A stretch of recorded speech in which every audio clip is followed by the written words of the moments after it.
So good evening, everybody. This is the last session of a long day, and we have 4 presentations. Let me briefly present the speakers. Sotiris Rizas is the Director of Research at the Academy of Athens. Serhat Güvenç is Professor of International Relations in Kadir University. Zuhal Mert Uzuner is Associate Professor in Marmara University.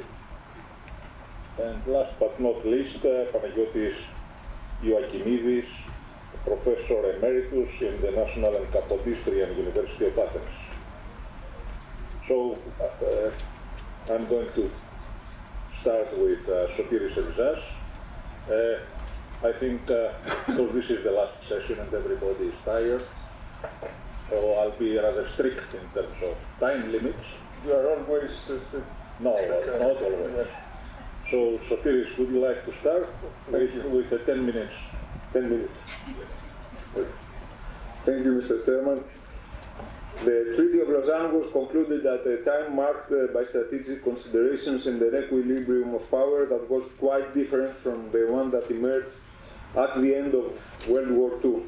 Nonetheless, the emergence of bipolarism and the entrenchment of the Cold War between the two superpowers tended to reaffirm Greece's and Turkey's commitment to the Lausanne regime. At the time of American policy formulation towards Turkey and Greece, from early 1946 till the declaration of the Truman Doctrine in March 1947, American policymakers perceived the two countries as a unified geopolitical space. Greece and Turkey, along with Iran, were the main circles of a northern tier, which prevented Soviet access to the Eastern Mediterranean and the Middle East. Turkey was deemed strategically more important than Greece, as the former had to protect a long border with the Soviet Union. It was also a barrier preventing the Soviet advance to the Middle East, controlled the Straits, and eventually provided to the US Armed Forces facilities on its soil that were indispensable for the conduct of various military and communication operations. Greece safeguarded the entry to and the exit from the Dardanelles and prevented the advance of Bulgaria and Yugoslavia to the Aegean. Greece's strategic position was deemed important, although its importance was somewhat secondary compared to Turkey's. Greece and Turkey were admitted to NATO in February 1952 in tandem. From Ankara's vantage point, the emergence of the Cyprus question in 1954 tended to alter the equilibrium of forces between Greece and Turkey that was established in Lausanne, as Greece sought to annex Cyprus on the grounds of self-determination of the Greek Cypriot majority on the island. Successive Greco-Turkish crisis over Cyprus and the persistent conflict over the Aegean after 1973, marked by an alteration of tension and relaxation, did not, however, invalidate the key strategic assumption of American policymakers. Repeated American interventions in the name of the Allied cohesion and the overriding Atlantic interests preserved the semblance of unity in southeastern Europe and prevented the war, as the United States held the key of the balance of power between its allies. The situation remained unchanged, at least for a decade after the end of the Cold War. Only after the rise to power of the political Islam, the Justice and Development Party under Recep Tayyip Erdogan in Turkey in 2002, Ankara's relations with the United States and the West in general gradually shifted from a pattern of cooperation to an almost constant divergence of views and interests. US-Turkish relations were not always smooth or workable during the Cold War.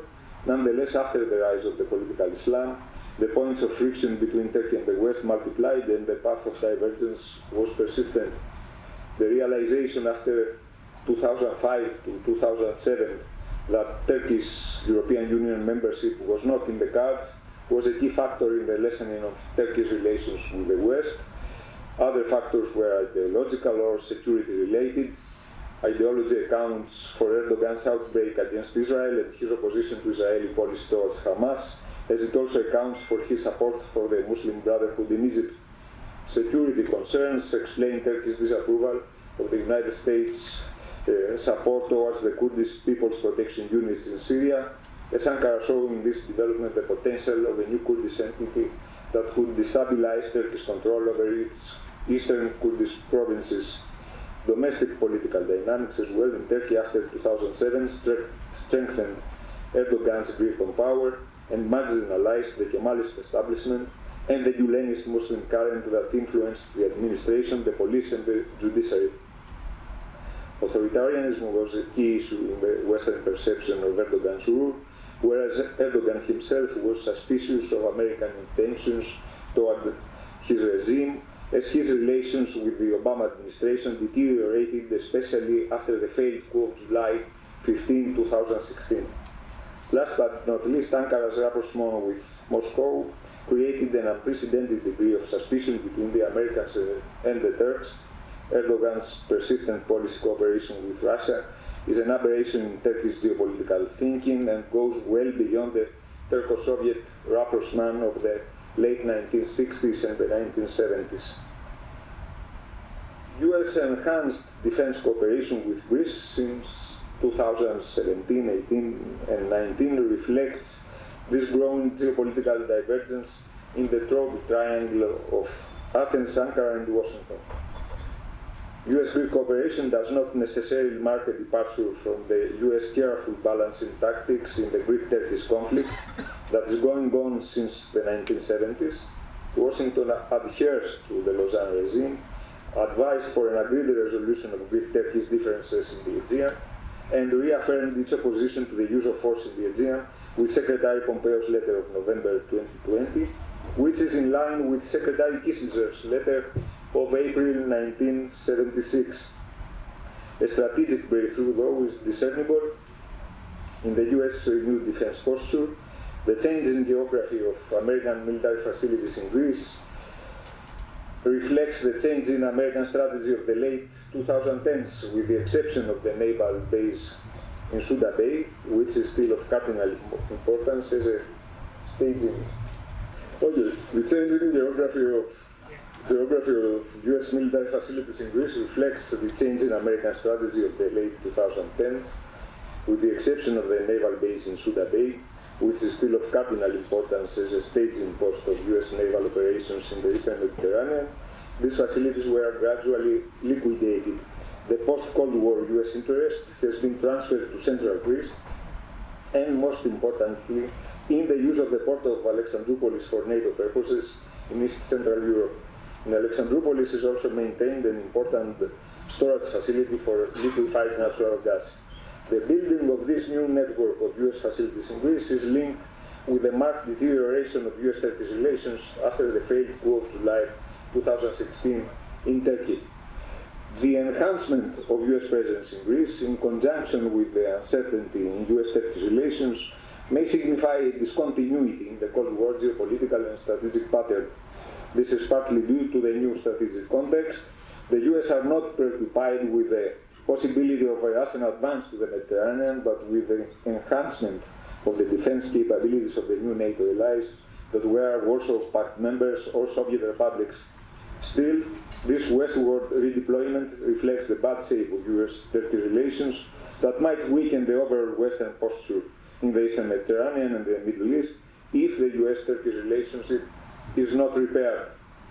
The Russian invasion in Ukraine added an element of uncertainty in the relationship between the West and Turkey. Although in good terms with Russia and prone to play an independent leading role in the Eastern Mediterranean, the Middle East, and Central Asia, Ankara should not disregard the fact that Moscow utilized power in order to redraw the map in Europe and reverse the strategic equilibrium established by the end of the Cold War. Turkey's geopolitical position has fundamentally improved as a result of the dissolution of the Soviet Union, since Georgia, Armenia, and Azerbaijan are now a barrier separating Turkish territory from Russia's. This advantage could be vanished if Russia was successful in establishing a pattern of de facto partitions or annexations of former Soviet republics.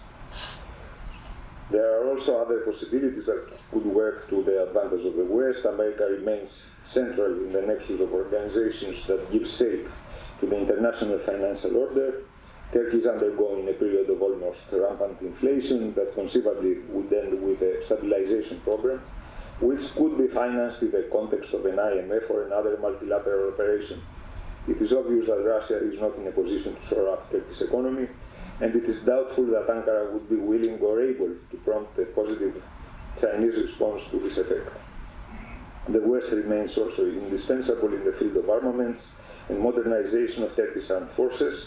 Simultaneously, the national security bureaucracies in the US and its main allies, Britain, Germany, and France, still value highly Turkish geopolitical assets in an extensive area from the Black Sea and the Straits to Central Asia. The realization that Turkey is an asset after the crystallization of a China-Russia axis in world politics makes imperative from a NATO and European Union vantage point the exploration of a renewed strategic partnership with Turkey and at least a modus vivendi between Turkey and Greece in the Aegean and the Eastern Mediterranean based on the preservation of the Lausanne regime. Great. Thank you, Mr. Chair. Despite the rainy day,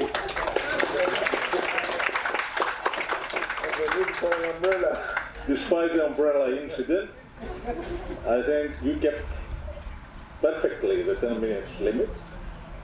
And the paper was a very good introduction to our topic.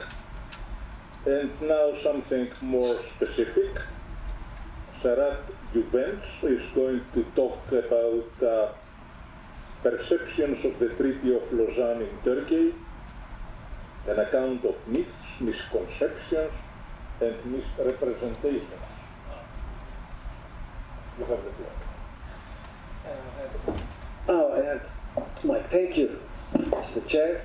It's a privilege to be here presenting a paper in this conference, and it's a privilege to sit here so that I have direct access to my presentation, in contrast to many other previous speakers. Here's an outline of my talk. I got rid of one part because of the time limitation.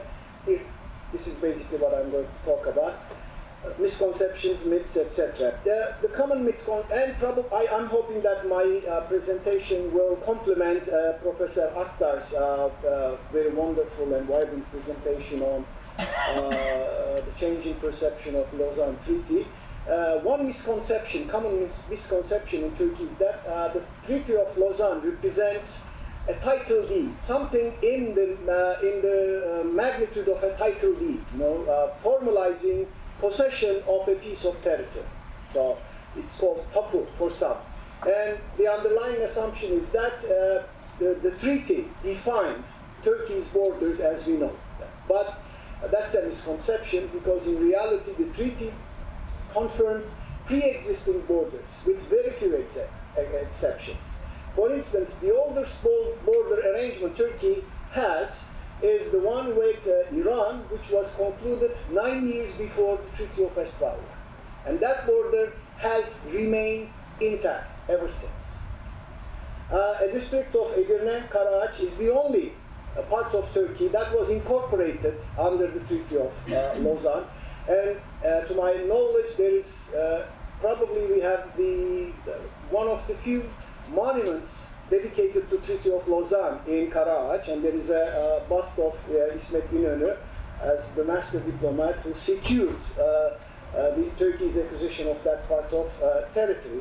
Of course, Hatay was incorporated in Turkey in 1939, and the Lausanne Treaty doesn't give us much in the way of deciding how to delineate the maritime jurisdiction areas in the Aegean and in the Eastern Mediterranean.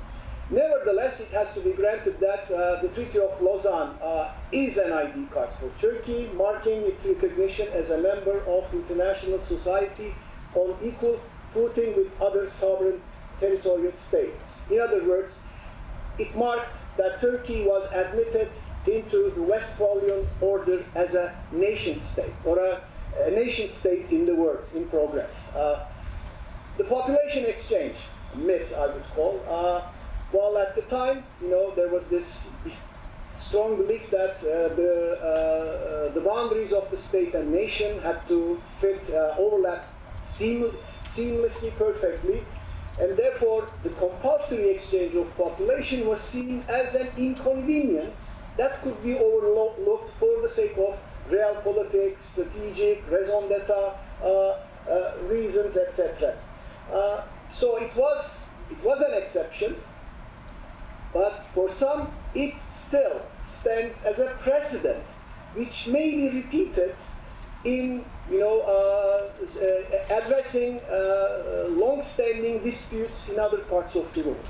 So it lingers on. It haunts, especially the minds of some officials and some of the opinion leaders in Turkey.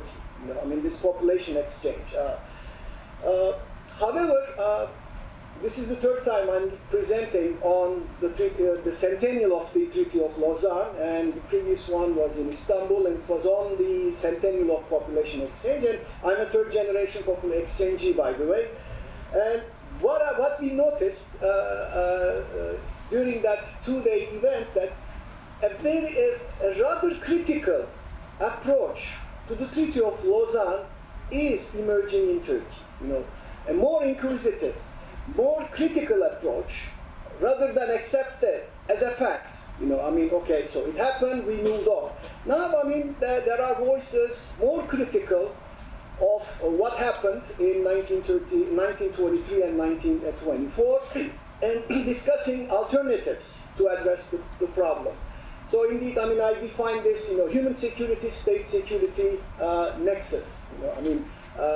The tendency was to focus on the merits of population exchange and its contribution to state security, but now we see a slow but a gradual shift towards the human security element. And there is two different motivations, not necessarily compatible. One is, one results from looking at the issue from a universalist human rights perspective.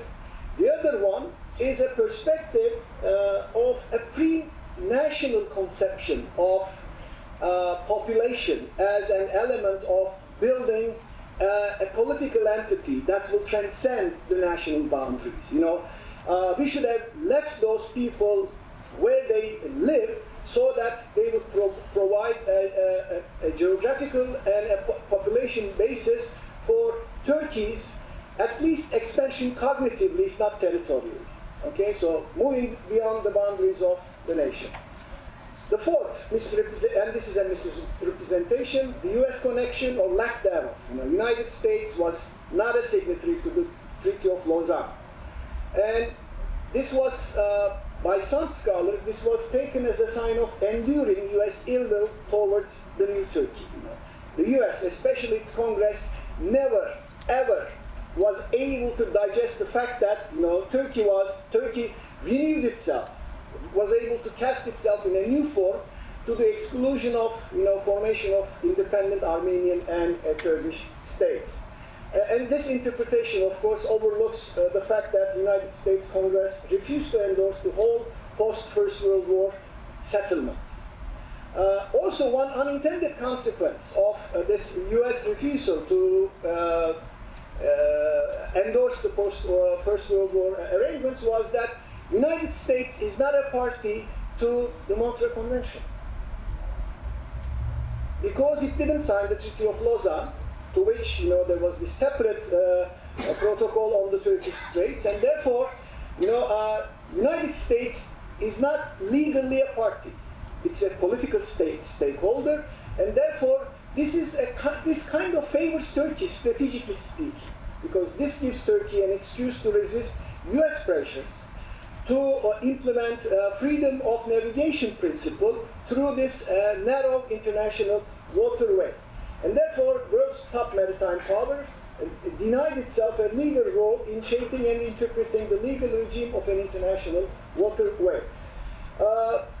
Just the practical consequences of the situation, back in 1976, the Soviet Union sent in its first aircraft carrier through the Turkish Straits. they declared it as air-capable anti-submarine warfare cruiser.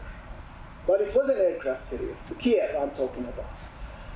And it was Britain, not the United States, that formally protested Turkey's allowing the passage of this particular warship, because legally the United States could not make a big issue out of that.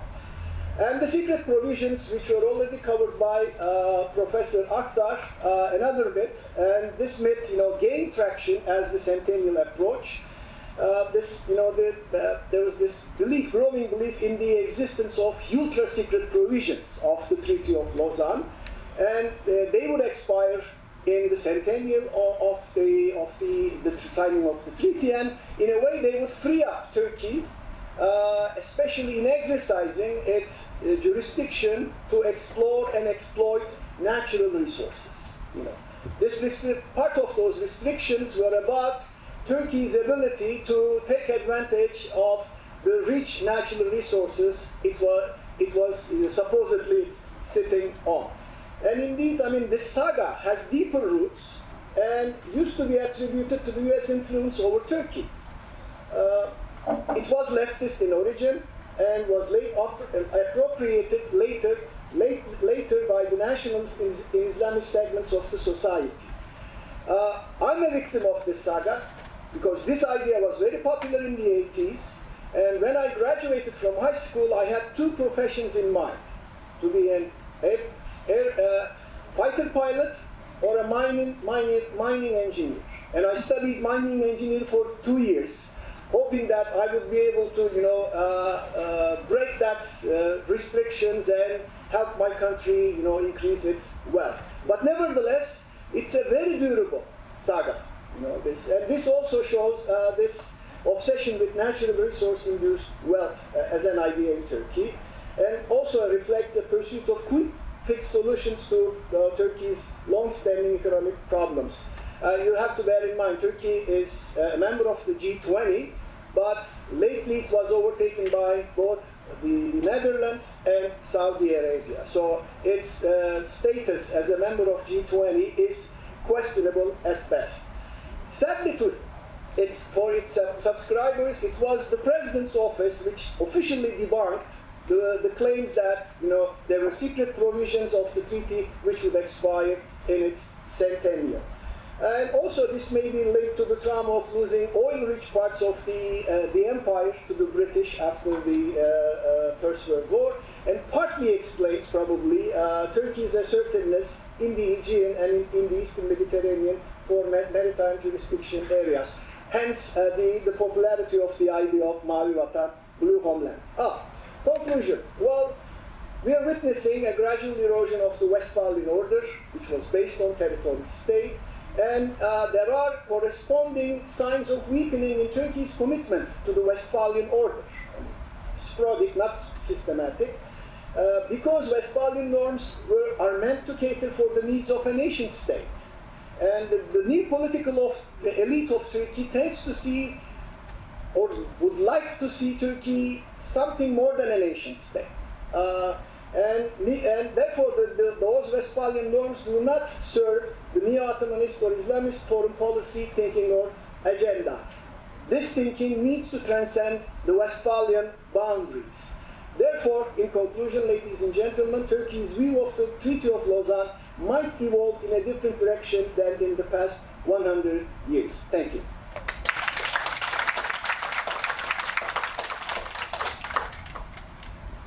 Well, thank you. That was an interesting presentation.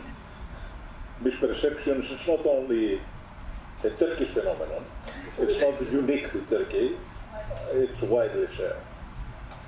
Now the next presentation is by Associate Professor Zuhal, Mert, Uzuner, and it's about a very timely issue, which is the Blue Homeland Doctrine. Through discussions in the Turkish Grand National Assembly debates, that's very interesting. There are also some similar debates in the Greek parliament as well. It will be quite fruitful.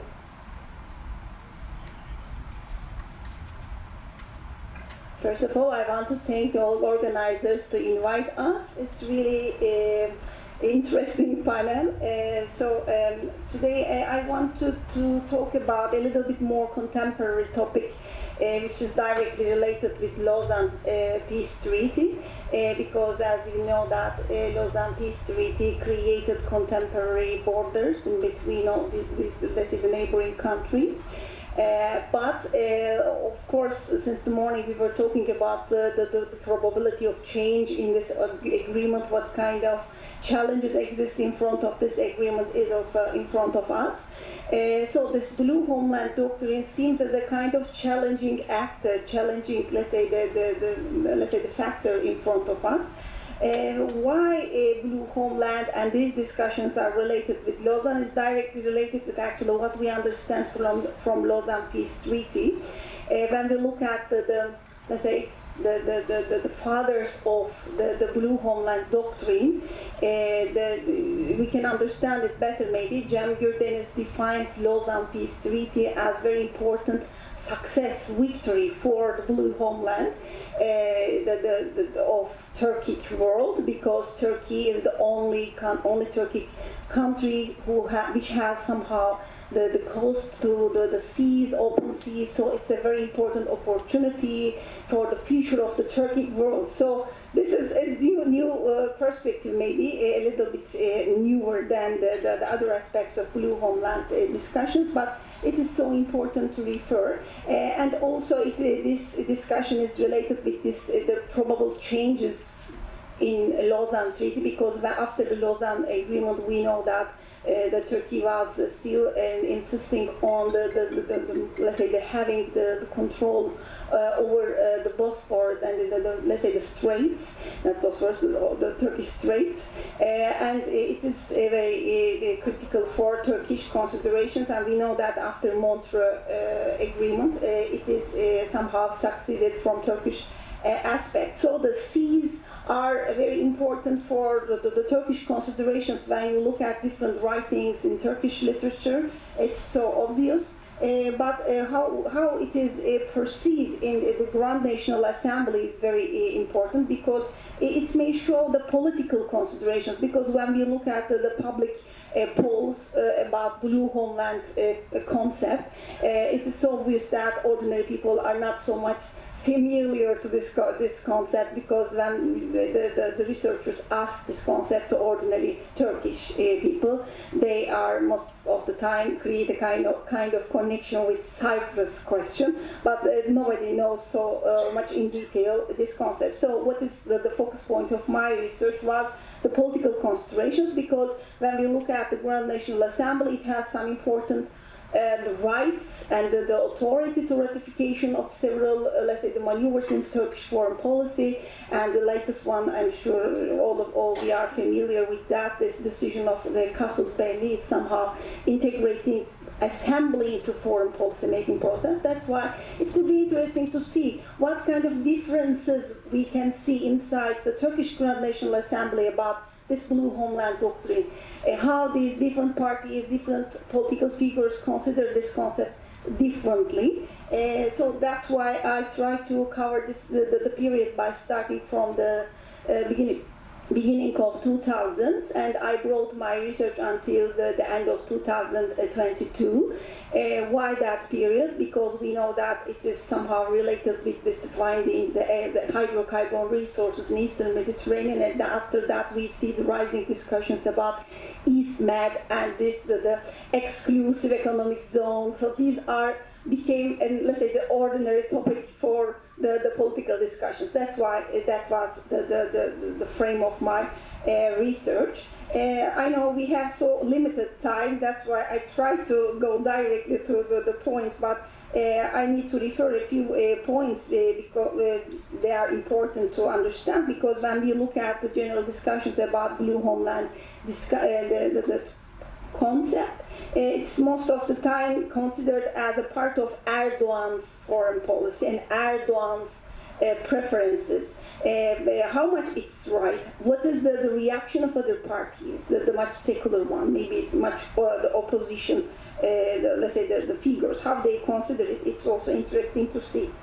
When I look at the Turkish Grand National Assembly plenary sessions, first of all, we have to refer that we have 300 parliamentarians inside the parliament, and when I was looking at the parliament, there was 14 parties, and now it becomes 16 parties. So it's coming. Listen, these parties are coming from a wide range, which seems more inclusive, but I don't know. We may discuss its content. When we look at all these distributions, the main opposition party, of course, is CHP. It's the Republican People's Party. That party is under the leadership of Kemal Kılıçdaroğlu. Maybe some of you can be familiar from the name. And when we look at the leading party, Justice Development Party, and it has a kind of indirect coalition with Nationalist Movement Party, MHP.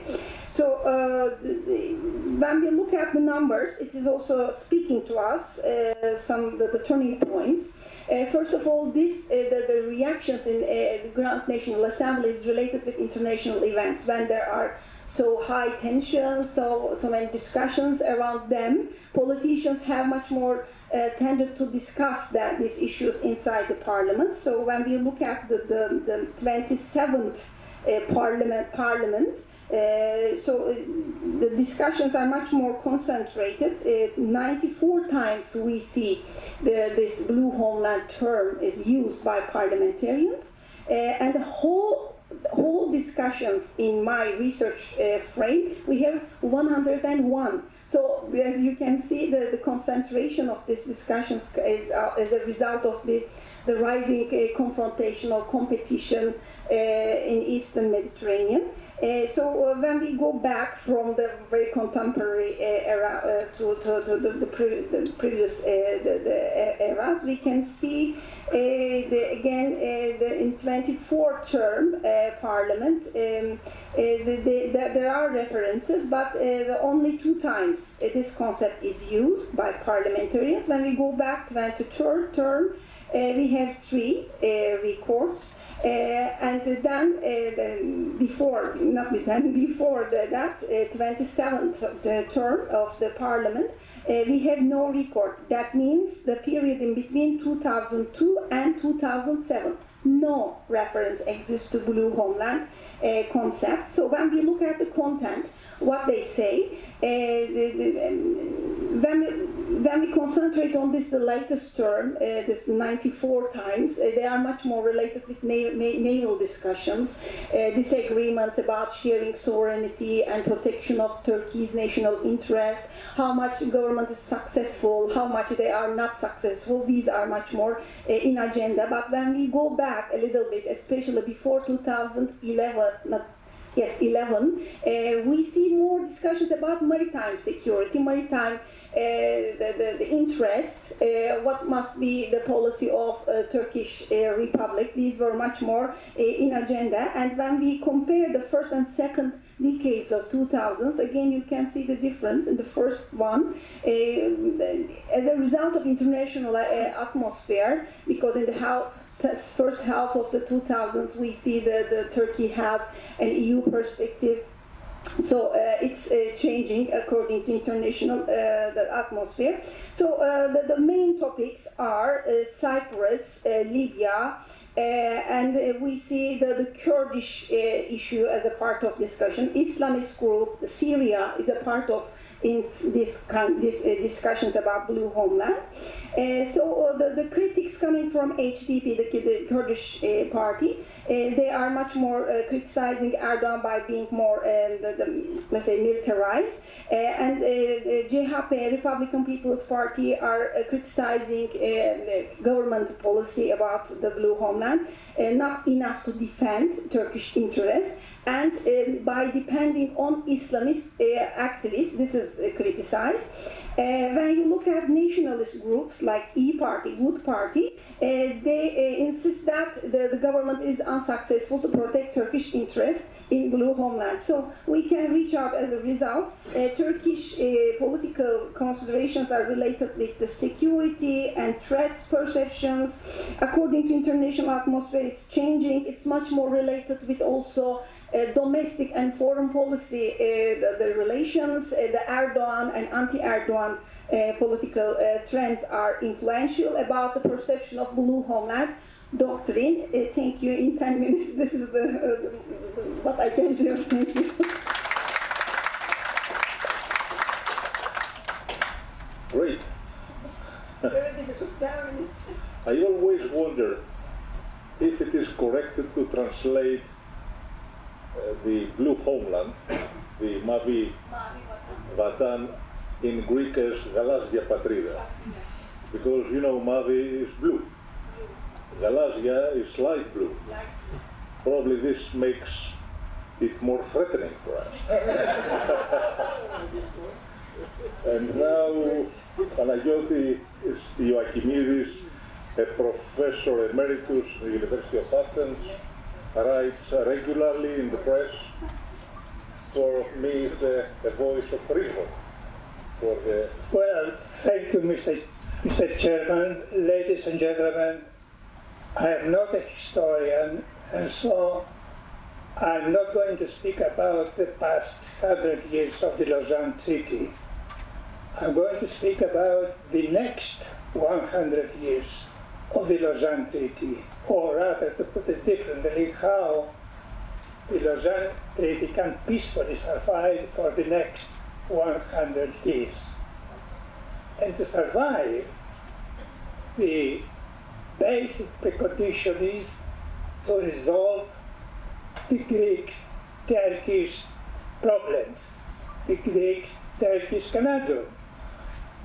All the problems, as Professor Venizelos, President Venizelos said at the morning session, are related one whether or another, implicitly or explicitly, with the Lausanne Treaty.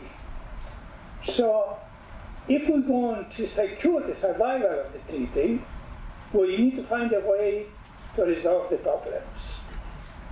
And the question is, the real question and the most pressing question is, can we have a win-win resolution of these problems?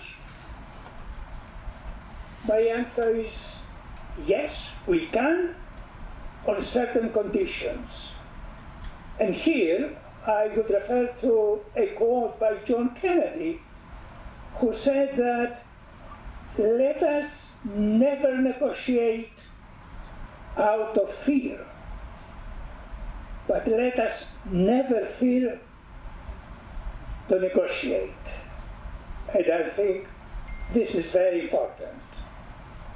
And the conditions to have a win-win resolution of the problems are first to seize the current positive momentum which has been created in the relations between the two countries following the devastating earthquake some 3 months ago. Secondly, to apply the right, smart, comprehensive negotiating strategy.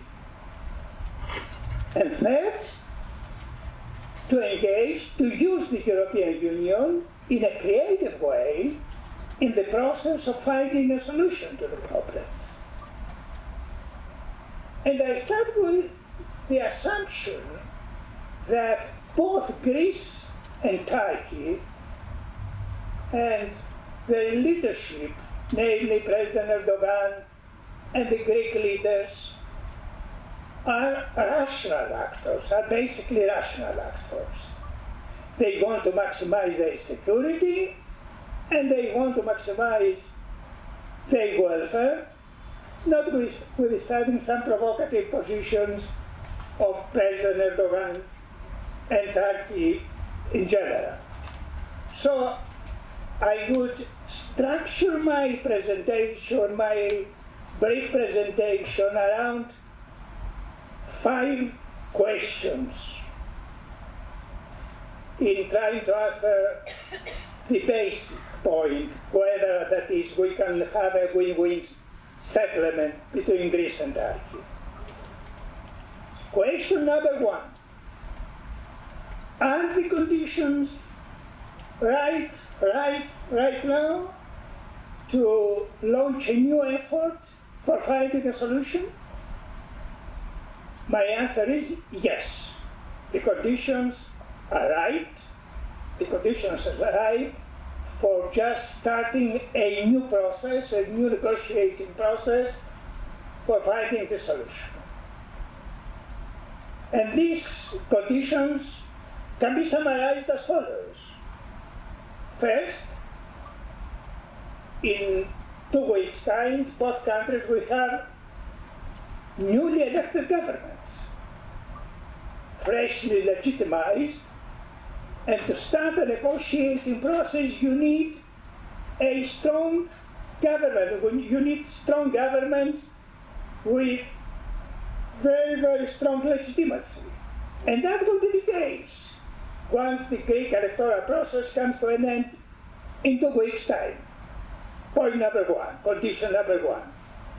Condition number two, both leaders, that is President Erdogan and the next, most likely next Prime Minister, Kyriakos Mitsotakis, have committed themselves to launch a reset in the Greek-Turkish relationship, capitalizing on the new atmosphere which has been created between the two countries.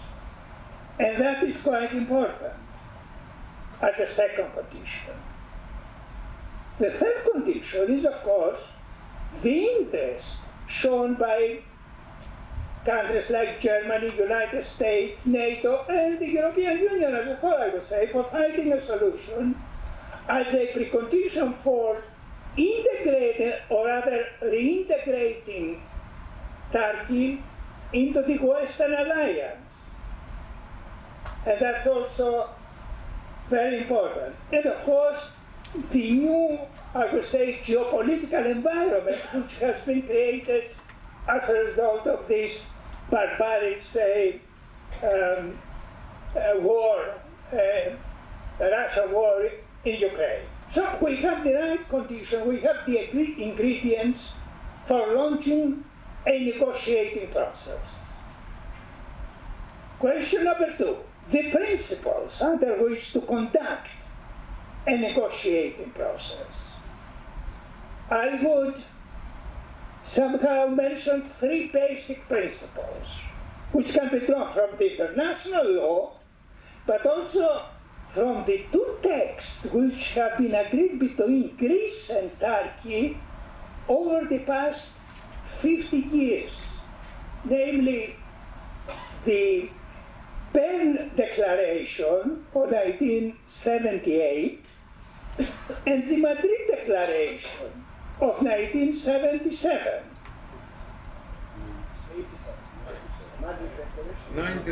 97. This is what I said, 97.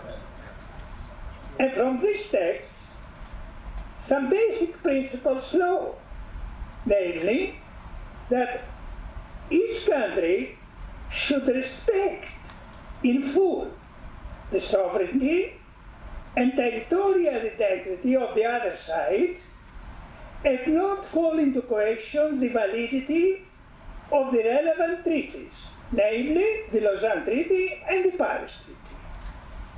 That's principle number 1. Principle number 2, each side undertakes to respect the legitimate interests of the other side, be they in the Aegean or in Eastern Mediterranean, and frames its policy accordingly. That flows also from the same text I did mention. And lastly, the third principle, that each side accepts that the international law, including the Convention on the Law of the Sea, should be the framework for any negotiation with the aim of achieving equitable solutions. If we can agree on these three fundamental principles, then we can proceed to just opening the negotiating process. But what would be this negotiating process? There are practically two different models for negotiating the outstanding issues between Greece and Turkey. There is the model which can be called the package deal, something which comes from Turkey. Turkey says, let's put all the issues on the table,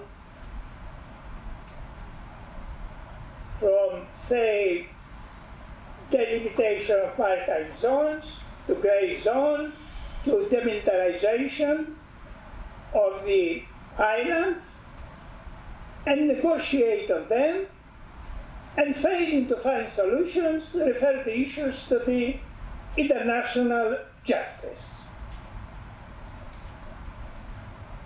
Well, I think that this is not the negotiating approach which can produce results, which can be fruitful. You can have a negotiating process, if both parties accept that all issues are negotiable, that can be negotiated, that they can be compromises, that they can be trade-offs. If one party, for one reason or another, does not accept that, then you cannot have this say, technique, this negotiating approach, the package approach. The alternative is what Greece says, that we have only one outstanding issue to negotiate, to talk about, namely the delimitation of the continental shelf and the exclusive economic zone. That's the other, say, option which Greece offers. I think that these two cannot work. I think we need something in between. We need something which would include more than one issue, but less than the whole issues, the whole package of issues.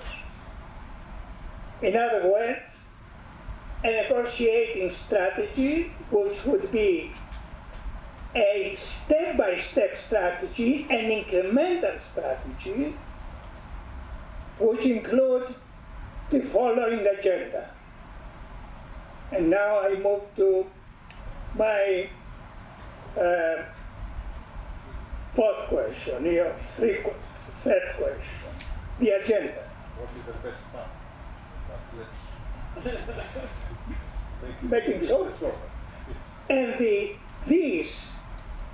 agenda would actually cover the following baskets. First, the positive agenda, the bilateral positive agenda, I mean, because there is another positive agenda as well, which includes issues of law politics, economics, environment, energy, culture, education, this sort of issues, and intensify the discussion, the dialogue on the positive agenda. And in this context also re-energize the dialogue, the political dialogue conducted, say, by the Secretaries General of the Ministries of Foreign Affairs, and the dialogue on the confidence building measures. That's the first basket. The second basket could be to engage the European Union. And how to do that? The Greek side should somehow push the European Union to offer an advanced partnership or special relationship, or whatever you may call it, under certain conditions. And I can say that this special advanced partnership could include at least 5 items. First, modernization of the customs union to cover new areas, like, for instance, agriculture, services, public procurement, something which is, I understand, very, very important to Turkey. Secondly, an intensified dialogue on other policy areas, environment, energy, tourism, economic assistance, and so on and so forth. Third, visa liberalization. Fourth, the updating of the Declaration of March 2016 on migration. And fifth, participation of Turkey, or Turkey I should say rather, to Permanent Structural Cooperation, PESCO, that is participation in the, say, common defense of the European Union. But this advanced partnership should be offered to Turkey under clear conditionalities, which will be set by the European Union and by Greece. And at least 2 conditionalities I see for Greece, which Greece can set, is first, for Turkey to accede to the Convention of the Law of the Sea, because the Convention of the Law of the Sea is part of the Union's acquis. And once Turkey aims at modernizing the customs union, it should be part of the UNCLOS, because UNCLOS affects very much the customs union in many, many ways. It impinges very much on customs union. And once Turkey will be part of PESCO, it should leave the casus belli. That's part of the logic of common defense. You cannot be part. You cannot be part of, because you spoke about misconception and myths. If you are convinced, so much the better, you see. This is the second aspect.